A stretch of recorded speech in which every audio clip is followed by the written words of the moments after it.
Alright, so I'm just on my way into Equipment Center where we have Kerrisdale Cameras. That's the one we'll be visiting to check out some stuff about film cameras, show you some models, and just kind of show you some things. The people there are very knowledgeable. I've been going there for a while. I get a lot of advice and a lot of my products from there, and it's yeah, really great place, and hopefully they'll be able to show you some stuff too. So let's go take a look. Okay, so we're here at Kerrisdale Cameras now, and we're just going to show you some of what's available here. Kerrisdale Cameras has been around for quite a while, and it's one of my main stores, as I mentioned, outside. Yeah, we have this up just over here where we're going to talk a little bit about the film cameras that are available and what's available to people who want to start film photography. Okay, so here we have a collection of film cameras that we're going to try to explain and talk about. A variety of point and shoots and rangefinders and SLRs. So I'm going to have one of the people here help us explain about what we're looking at.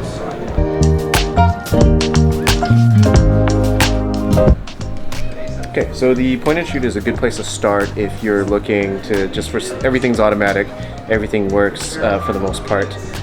It's, you know, you basically point and shoot, that's why it's called point and shoot. You load the film in the back here, like that, just like so. Very simple. Most of the time you don't really have to do much. You get that beautiful mechanical noise. And then, yeah. Like I said, basically auto everything, but it does have its limits when everything is auto, especially if you want to be creative with some of your stuff. But if you're just looking for a basic, quick way to go, and just to begin, point and shoots are a good way to start, to get you started. Some of them have like a built-in flash as well. It's an inexpensive way to start film photography. Small, compact camera. Some will have a fixed lens, other ones will have a zoom lens. But that's basically a good place to start. So basically you've got cameras that are 25, 30, 35 years old that are no longer around, but again, a lot of people have become interested in photography, and this is now the stepping stone into a image that is not a digital, sharp, contrasty image. It's got character. Okay, so the next step up might be something like a classic film SLR. So, for example, this Canon EP1 here. My own personal is this Pentax S2. I'll tell you more about that later. But these work kind of on a different level on the point and shoots. With an SLR, you have an interchangeable lens. You have a much more robust and large chassis. If you happen to damage or break a lens, you can always replace it. Whereas if it's a compact camera, you either get it repaired or you buy a totally new camera if there's some serious damage. And you can have lots of control with a camera like this, or minimal control. Nice. So let's take a look at that top dial there, which shows some of that control. Yeah, you have some shutter speeds, your apertures are over here, something I'll explain on another video. Yep.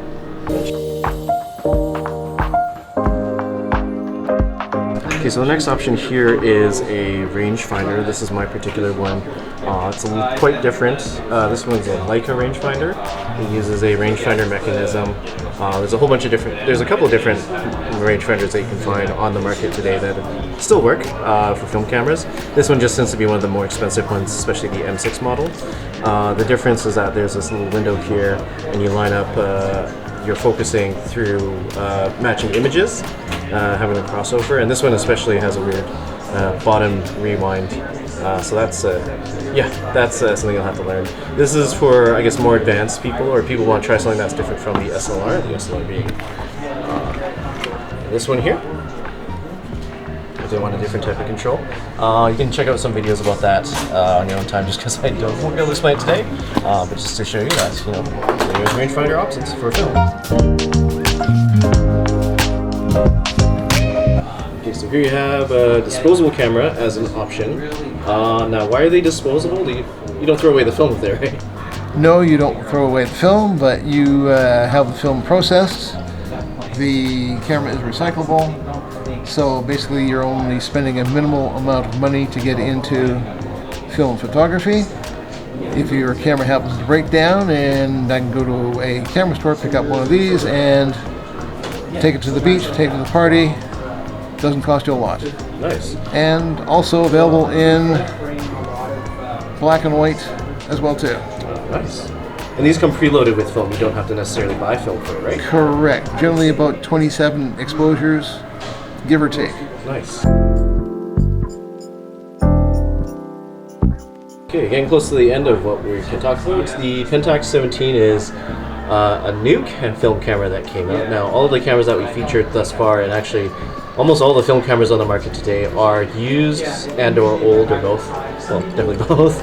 And this is a brand new one that you can pick up. Now, what's special about the Pentax 17, other than it being a brand new film camera in an age of all the digital stuff that we have?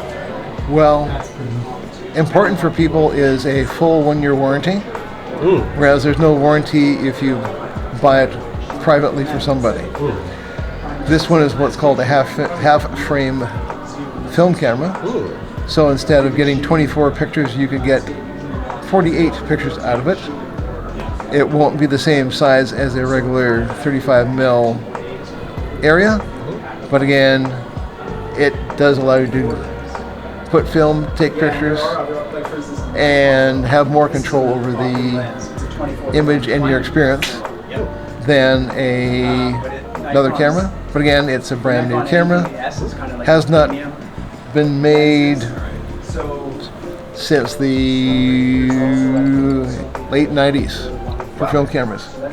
So hopefully one day we'll have a couple more out in the marketplace as well too.